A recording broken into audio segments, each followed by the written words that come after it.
Ya, pemirsa, terima kasih Anda terus setia bersama dengan kami di PTV Show, ngobrol sering tapi nggak bikin boring pemirsa. Bagaimana? Apakah sampai di segmen terakhir ini kamu sudah mulai mencintai matematika dan sudah mulai menyadari bahwa yes, matematika adalah satu pelajaran yang tidak bisa dihindari, bahkan harus dipahami secara betul begitu ya, agar itu juga melatih kemampuan kita untuk berpikir lebih kritis, melatih diri kita untuk lebih cermat, lebih teliti, dan yang pasti melatih kita untuk lebih sabar, termasuk menghadapi kondisi seperti sekarang ini, sabar menghadapi pandemi yang berkepanjangan seperti sekarang ini, tapi yang penting tetap berbahagia. Nah, semuanya ini bisa kita pelajari sambil belajar matematika, karena dengan sulitnya soal yang kita pecahkan, disitulah kita dilatih untuk memiliki kesabaran. Nah, kita langsung tanya yuk, tapi kalau misalkan bersabar aja tanpa adanya usaha itu juga nggak boleh.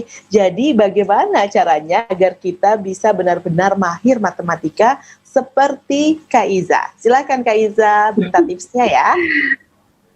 Iya, Kak Irma, terima kasih. Saya punya beberapa tips ya, mungkin bisa adik-adik lakukan, mungkin biar adik-adik lebih suka matematika, biar tidak menganggap matematika itu adalah pelajaran yang sulit ya. Yang pertama, adik-adik harus punya kesungguhan dalam hati kalau adik-adik ingin menguasai matematika. Ya, jadi harus ada niat, innamal a'malu binniyat. Segala sesuatu itu tergantung dari niatnya. Kalau memang niat kita sungguh-sungguh ingin menguasai matematika, bismillah, insya Allah Allah akan memudahkan itu semuanya. Itu yang pertama. Yang kedua adalah jangan malu untuk bertanya.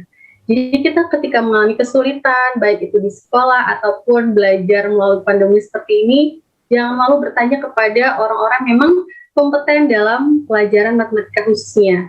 Boleh tanya langsung ke Bapak Ibu gurunya atau kalian bisa mencari referensi lain. Kalian boleh searching di website-website yang memang menunjang pembelajaran kalian selama pandemi ini. Itu yang kedua. Yang ketiga adalah kita harus merubah mindset kita. Jadi jangan sampai kita masih memikirkan bahwa matematika itu adalah pelajaran yang sangat sulit atau pelajaran yang menakutkan.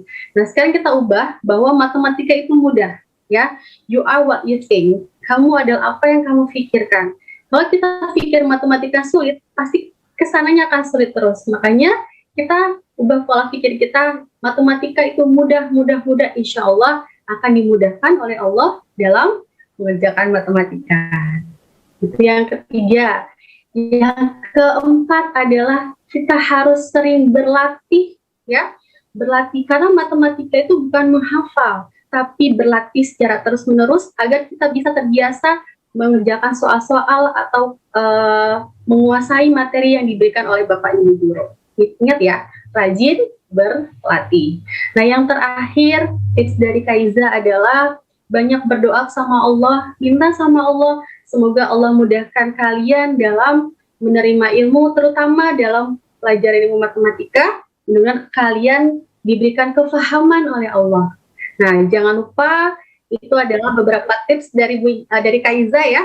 Mungkin bisa kalian aplikasikan nanti ya. Mungkin selebihnya kalian bisa bertanya kepada orang-orang yang lebih kompeten lagi, misalnya dari ibu guru kalian, dari kakak-kakak kalian yang juga memang menguasai pelajaran matematika. Seperti itu Kak Irma.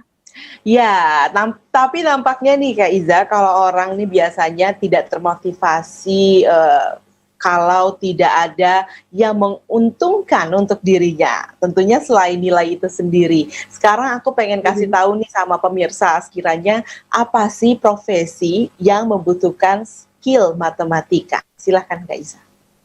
Wow, banyak sekali Kak Irma. Kalau dibilang apa profesi yang membutuhkan skill matematika itu banyak sekali Kak Irma. Okay. Ya, pertama ya mungkin pertama itu adalah dalam kayak misalnya guru ya. Kalau guru memang itu butuh skill matematika, khususnya guru matematika ya Kak Irma ya.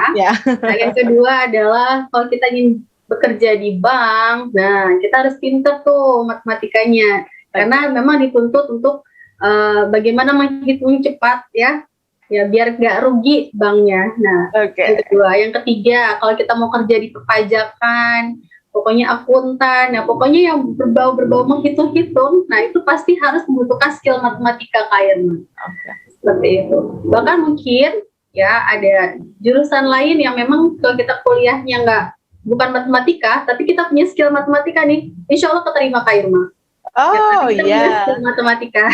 Oke. Nampaknya hampir semua profesi membutuhkan skill matematika ya. Kalau ya udahlah Kak, aku nggak berpikiran jadi guru matematika, aku juga nggak kepikiran untuk jadi atau bekerja di perpajakan.